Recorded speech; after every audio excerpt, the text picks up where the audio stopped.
J'ai une question dont la réponse pourrait complètement changer votre vie. Quelle application le passage de la mer Rouge a-t-il pour les croyants de nos jours? La parole de Dieu va nous répondre bien clairement aujourd'hui à l'émission À travers la Bible.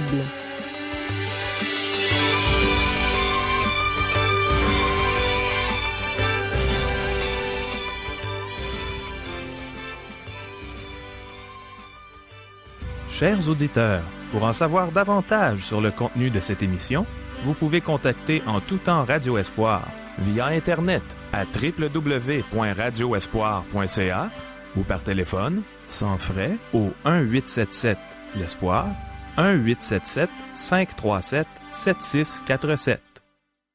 Bonjour, ici Caro. Je souhaite de tout cœur que les questions d'aujourd'hui soient vos questions, ou qu'elles le deviendront quand vous allez les entendre. Les voici. Que devons-nous faire dans des situations impossibles, comme celle de traverser la mer Rouge à pied? Le passage de la mer Rouge était-il un miracle ou un phénomène naturel? De qui vient le salut éternel? Que représentait la colonne de feu et de nuée pour le peuple d'Israël? Et que représente-t-elle pour nous? Pourquoi Dieu a-t-il libéré Israël des mains des Égyptiens? Et pour nous aujourd'hui, qu'est-ce que Dieu veut nous enseigner par le passage de la mer Rouge? Demeurez à l'écoute. L'enseignement que nous allons recevoir concernant les questions qu'on vient de poser pourrait, comme je l'ai dit il y a quelques secondes, changer votre vie. Demandons à Dieu de parler à nos cœurs par son esprit et par la bouche du pasteur Régent Joly. Prions. Ô Seigneur, parle à nos cœurs aujourd'hui. Inspire ton serviteur et convainc-nous par ton Esprit Saint de toute cette belle véracité de ta parole. Enseigne-nous, mon Dieu. Amen. À toi, Régent. Merci, Caro. Maintenant, nous suivons le peuple d'Israël qui vient d'entreprendre sa marche dans le désert pour se rendre à la terre promise. Il vient de quitter l'Égypte, mais Pharaon s'est lancé à sa poursuite avec 600 chars de guerre.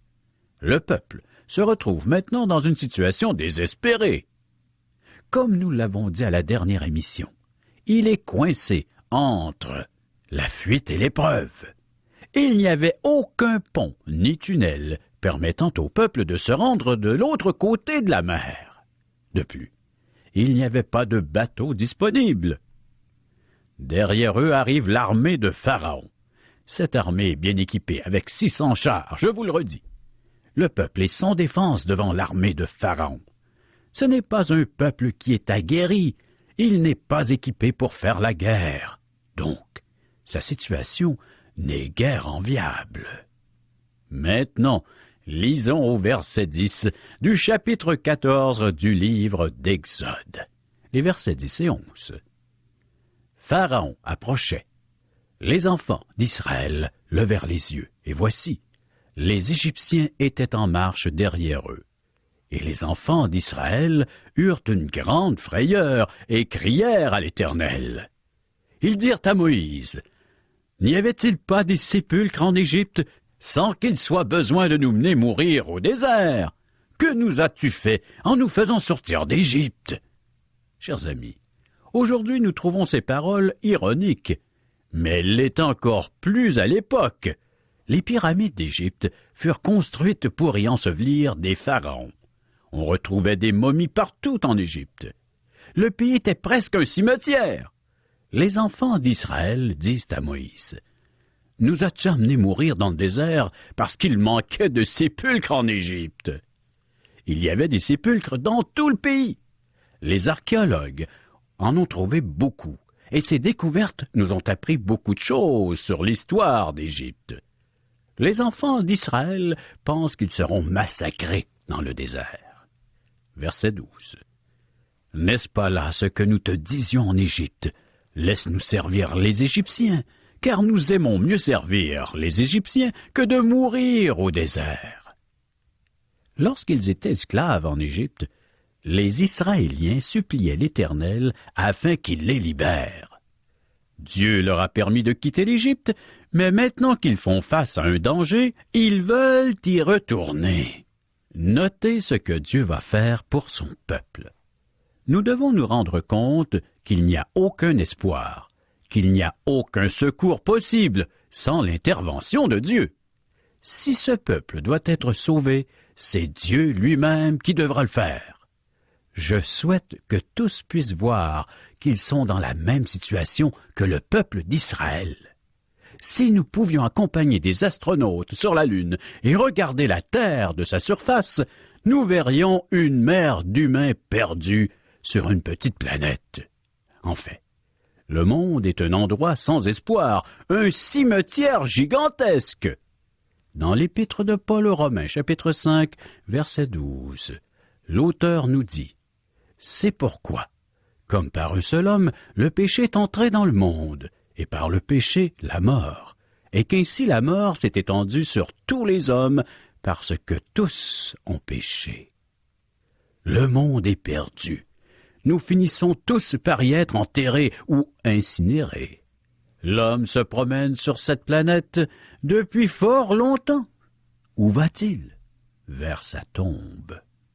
Ce n'est pas une chose plaisante à entendre, mais c'est la vérité.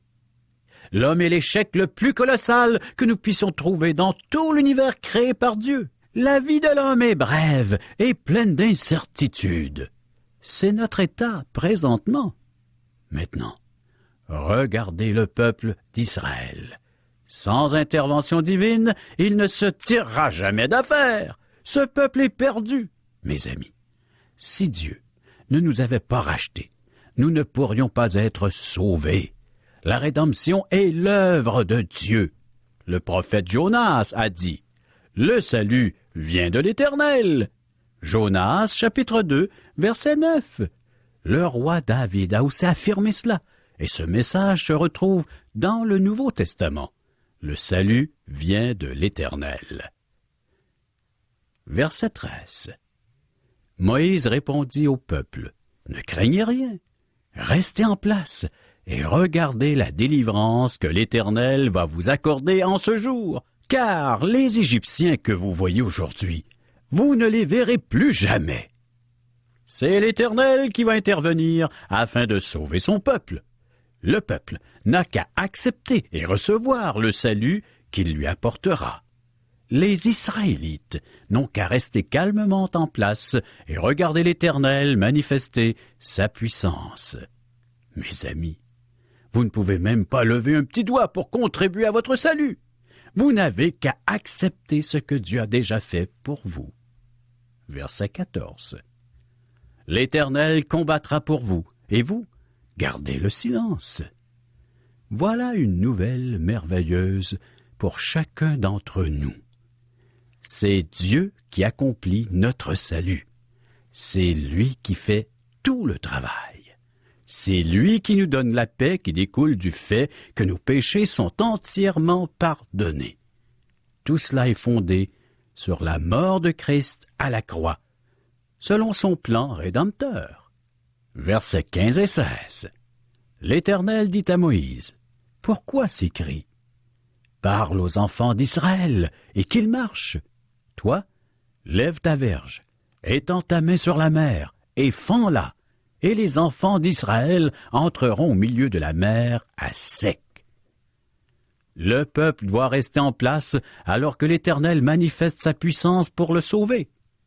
Une fois que cela sera fait, le peuple doit démontrer sa foi en suivant les instructions de Dieu. La foi des individus sera démontrée alors qu'ils traverseront la mer Rouge. Maintenant, j'aimerais m'arrêter ici un petit moment. En effet, des érudits ont proposé de nombreuses explications naturelles pour la traversée de la mer Rouge. Premièrement, je crois que la sortie du peuple israélien du pays d'Égypte est un fait historique reconnu par de nombreux historiens et de nombreux théologiens qui ont étudié à ce sujet. Le problème qu'ont plusieurs personnes, c'est d'expliquer la traversée de la mer Rouge. Certains ont affirmé que le vent a repoussé les eaux de la mer, mais il y avait un mur d'eau de chaque côté du passage. De plus, Un vent suffisamment fort pour séparer une mer serait assez puissant pour emporter le peuple avec tous ses bagages. D'autres attribuent la division des eaux à un phénomène naturel. Certains pensent qu'un tremblement de terre se produisit au moment où le peuple s'apprêtait à traverser la mer. Nous devons cependant reconnaître qu'un miracle a eu lieu. Le peuple a traversé la mer à sec. Ils n'ont même pas pu laver leurs pieds lors de la traversée. Leurs chaussures ne sont même pas devenues humides. Le passage était aussi sec que le désert vers lequel ils allaient. Nous devons admettre que nous sommes devant un miracle. Verset 17. Et moi, je vais endurcir le cœur des Égyptiens, pour qu'ils y entrent après eux. Et Pharaon et toute son armée, ses chars et ses cavaliers, feront éclater ma gloire. Si vous aviez été sur le bord de la mer, alors que Pharaon y a pénétré, afin de poursuivre les enfants d'Israël, et que vous auriez demandé à Pharaon, « Reconnaissez-vous que vous faites cela parce que votre cœur et celui de votre peuple ont été endurcis par Dieu, et que vous ne voulez pas vraiment faire cela? » Pharaon et ses officiers se seraient moqués de vous, et ils auraient dit, « Nous poursuivons les Israélites parce que nous le voulons bien. » En fait, Dieu oblige les Égyptiens à agir selon leur cœur. Versets 18 à 21. Et les Égyptiens sauront que je suis l'Éternel, quand Pharaon, ses chars et ses cavaliers auront fait éclater ma gloire. L'ange de Dieu, qui allait devant le camp d'Israël, partit et alla derrière eux, et la colonne de nuée qui les précédait partit et se tint derrière eux. Elle se plaça entre le camp des Égyptiens et le camp d'Israël. Cette nuée était ténébreuse d'un côté, et de l'autre elle éclairait la nuit. Et les deux camps n'approchèrent point l'un de l'autre pendant toute la nuit. Moïse étendit sa main sur la mer, et l'Éternel refoula la mer par un vent d'Orient, qui souffla avec impétuosité toute la nuit. Il mit la mer à sec, et les eaux se fondirent. Les Égyptiens, qui sauront que le Dieu d'Israël est l'Éternel, ne sont pas ceux qui poursuivirent le peuple à peine libéré. Ceux-ci périrent dans la mer alors que Dieu referma les eaux une fois que son peuple l'eut traversé. Ce sont plutôt les Égyptiens qui attendaient le retour de l'armée victorieuse qui ont dû reconnaître que le Dieu d'Israël était le vrai Dieu vivant. L'ange de Dieu mentionné au verset 19 est une manifestation de Christ avant son incarnation. Dieu lui-même s'est placé entre son peuple et les Égyptiens. Lorsque le vent s'est levé, la mer fut fendue. Un vent naturel n'aurait pas pu créer deux murailles d'eau. Versets 22 à 25. Les enfants d'Israël entrèrent au milieu de la mer à sec, et les eaux formaient comme une muraille à leur droite et à leur gauche. Les Égyptiens les poursuivirent, et tous les chevaux de Pharaon, ses chars et ses cavaliers entrèrent après eux au milieu de la mer. À la veille du matin, l'Éternel, de la colonne de feu et de nuée, regarda le camp des Égyptiens, et mit en désordre le camp des Égyptiens. Il ôta les roues de leurs chars et en rendit la marche difficile. Les Égyptiens dirent alors, « Fuyons devant Israël, car l'Éternel combat pour lui contre les Égyptiens. » Dieu a protégé son peuple et, une fois de plus, nous voyons qu'il a travaillé au moyen de la colonne de feu et de nuée qui représentait le Saint-Esprit. Elle guidait le peuple de Dieu, tout comme l'enfant de Dieu d'aujourd'hui devrait se laisser guider par l'Esprit de Dieu. Les Égyptiens se sont rendus compte qu'ils combattaient contre Dieu qui accompagnait son peuple. Ils voulurent fuir, mais il était trop tard. Versets 26 à 28. L'Éternel dit à Moïse, « Étends ta main sur la mer, et les eaux reviendront sur les Égyptiens, sur leurs chars et sur leurs cavaliers. » Moïse étendit sa main sur la mer, et vers le matin, la mer reprit son impétuosité, et les Égyptiens s'enfuirent à son approche, mais l'Éternel précipita les Égyptiens au milieu de la mer. Les eaux revinrent et couvrirent les chars, les cavaliers et toute l'armée de Pharaon qui était entrée dans la mer après les enfants d'Israël, et il n'en échappa pas un seul. Ce récit doit être examiné de près, car c'est un miracle. Il n'y a aucune explication naturelle de ce phénomène. Bien des théologiens, qui croient à la Bible et au salut par la foi en Christ seul, essaient de trouver une explication naturelle pour ce qui s'est produit. Cependant, si l'on examine tous les détails, nous devons conclure à un miracle. Dieu dit que c'est un miracle, et nous devons l'accepter sans l'expliquer ou le rejeter. Verset 29. Mais les enfants d'Israël marchèrent à sec au milieu de la mer, et les eaux formaient comme une muraille à leur droite et à leur gauche. Personne ne peut proposer une explication naturelle pour le phénomène décrit. Les enfants d'Israël ont marché à sec. En plus, les eaux ont formé une muraille. Versets 30 et 31. En ce jour, l'Éternel délivra Israël de la main des Égyptiens. Et Israël vit sur le rivage de la mer les Égyptiens qui étaient morts.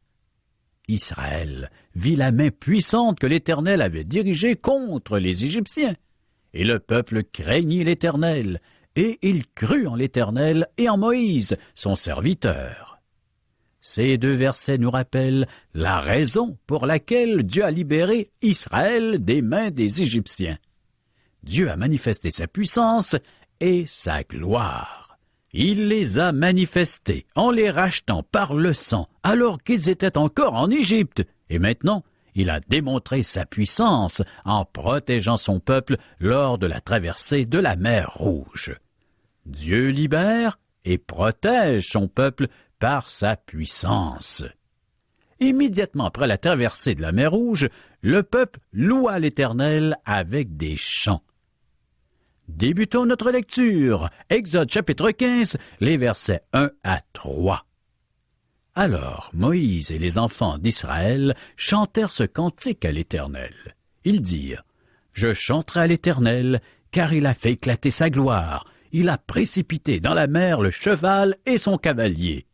L'Éternel est ma force et le sujet de mes louanges. C'est lui qui m'a sauvé. Il est mon Dieu, je le célébrerai. Il est le Dieu de mon Père, je l'exalterai. L'Éternel est un vaillant guerrier, l'Éternel est son nom. » Chers amis, maintenant le peuple chante de bon cœur.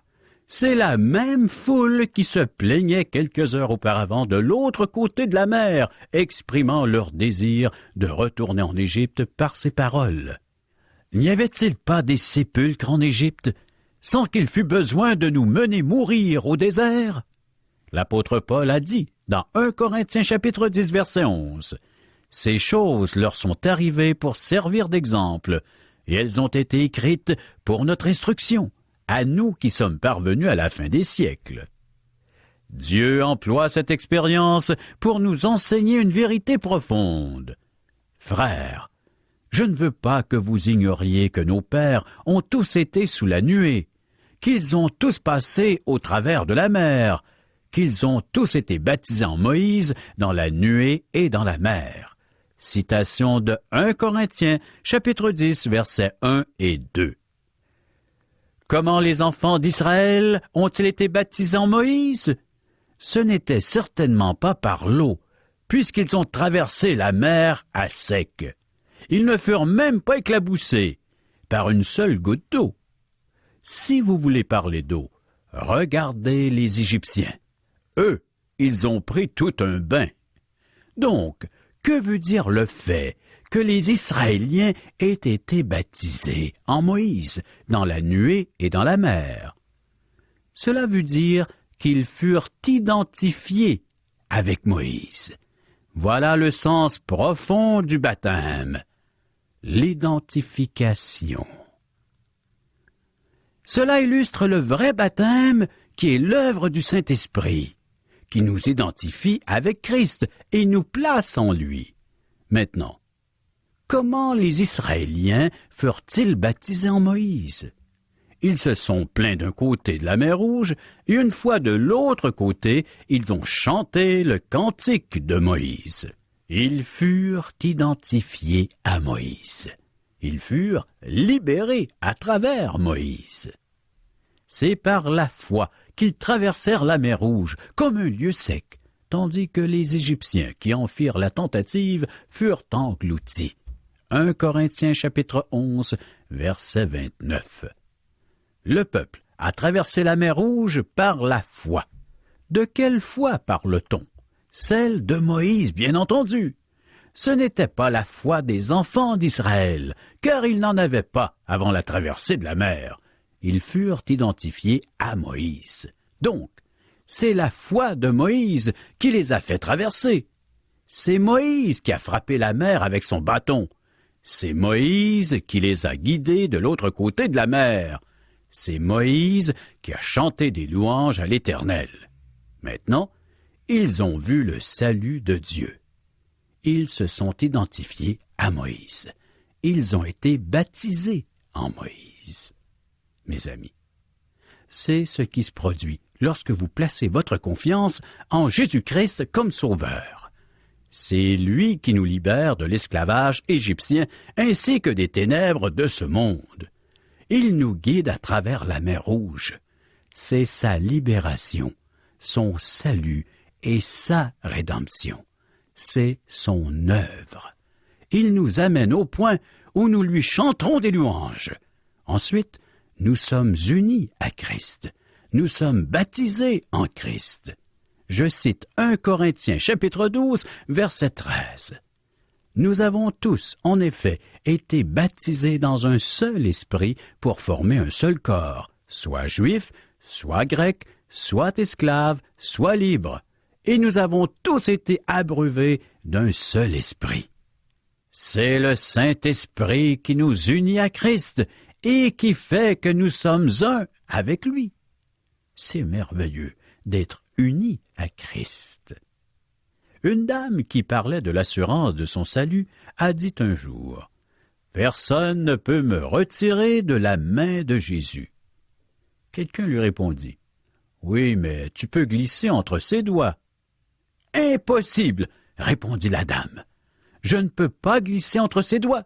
Je suis un de ses doigts. » C'est vrai, mes amis. Nous sommes des membres du corps de Christ. L'Esprit de Dieu nous unit au corps de Christ. Nous avons une rédemption merveilleuse en Christ. Donc, ce qui est arrivé au peuple d'Israël est un exemple pour nous tous. C'est une image de notre rédemption, de ce que fait l'Esprit de Dieu lorsque nous plaçons notre confiance en notre Seigneur Jésus-Christ pour notre salut. Chers amis, c'est la volonté de Dieu que nous soyons un avec son Fils, le Seigneur Jésus-Christ. Dans sa prière que nous retrouvons dans l'Évangile selon Jean, chapitre 17, à partir du verset 20, nous lisons « Ce n'est pas pour eux seulement que je prie, mais encore pour ceux qui croiront en moi par leur parole, afin que tous soient un. Comme toi, Père, tu es en moi, et comme je suis en toi, afin qu'eux aussi soient un en nous, pour que le monde croie que tu m'as envoyé. » À ceci, tous connaîtront que vous êtes mes disciples, si vous avez de l'amour les uns pour les autres. Jean chapitre 13, verset 35. Aimons-nous les uns les autres. Chers amis, préparons-nous pour la prochaine émission en lisant Exode chapitre 15. Merci, Régent. On a vu aujourd'hui qu'il y a des circonstances où il n'y a aucun espoir, aucun secours possible sans l'intervention de Dieu. Régent nous a enseigné que nous sommes dans la même situation que le peuple d'Israël. Devant la mer Rouge, leur situation était impossible. Devant l'éternité, notre situation est impossible. Tout comme eux, nous avons besoin de l'intervention divine. Jonas et David ont tous deux dit que le salut vient de l'Éternel. Le salut, c'est un cadeau que l'on accepte. Les Israélites n'avaient qu'à rester calmes et à regarder l'Éternel manifester sa puissance. Et ils ont traversé la mer à sec. Et nous, pauvres pécheurs, n'avons qu'à accepter ce que Dieu a fait, ce qu'il a déjà fait pour nous en envoyant son Fils souffrir et mourir sur la croix pour payer la dette de nos péchés. J'ai bien aimé l'exemple de la colonne de feu et de nuée qui représentait le Saint-Esprit. Régent a dit qu'elle guidait le peuple de Dieu, tout comme l'enfant de Dieu d'aujourd'hui devrait se laisser guider par l'Esprit de Dieu. Mon ami, est-ce que tu as reçu l'Esprit de Dieu pour te guider jusqu'à la terre promise, c'est-à-dire jusqu'à la demeure céleste, où Jésus prépare une place pour tous ceux qui croient en lui? Le jour où tu accepteras, où tu recevras Jésus comme ton Sauveur, comme ton Seigneur, non seulement tu seras sûr d'aller au ciel un jour, mais tu recevras l'Esprit de Dieu qui fera sa demeure en toi, qui te guidera dans ta vie, jusqu'à ce qu'il soit temps d'aller dans cette demeure céleste, où Jésus prépare une place pour chaque personne qui a reçu le salut.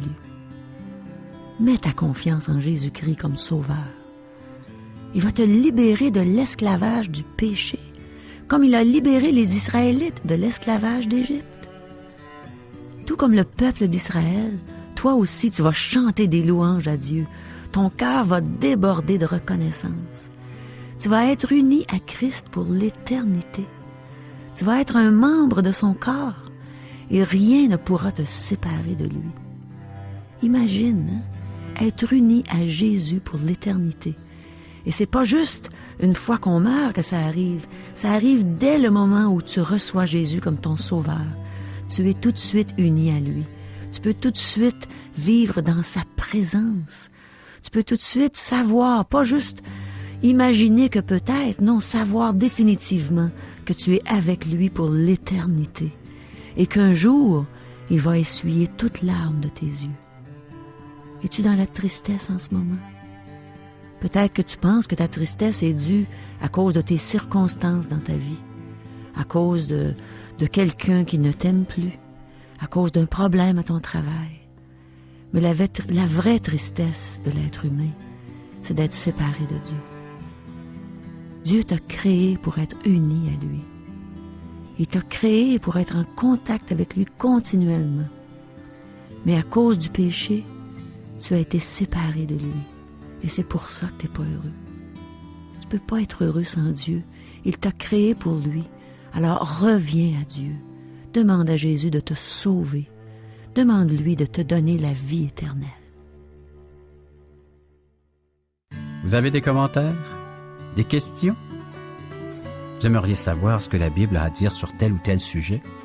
Écrivez-nous. Vous pouvez recevoir par le fait même des cours bibliques que nous offrons tout à fait gratuitement, ainsi que des invitations à assister à l'un de nos merveilleux déjeuners de l'espoir, offerts à la grandeur du Québec, où vous pourrez entendre des témoignages de vie transformées par le message de la Bible.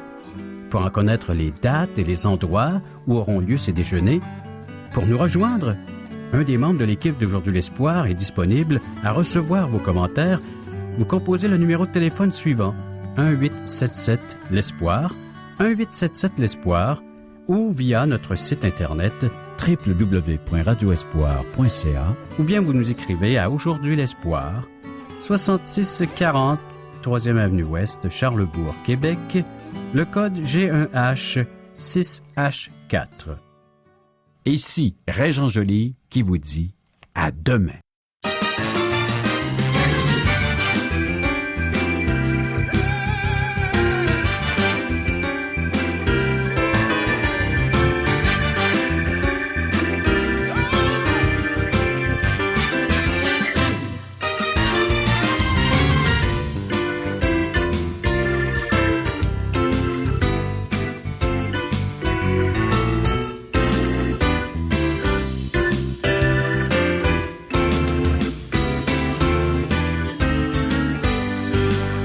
Cette émission vous a été présentée par Radio Espoir.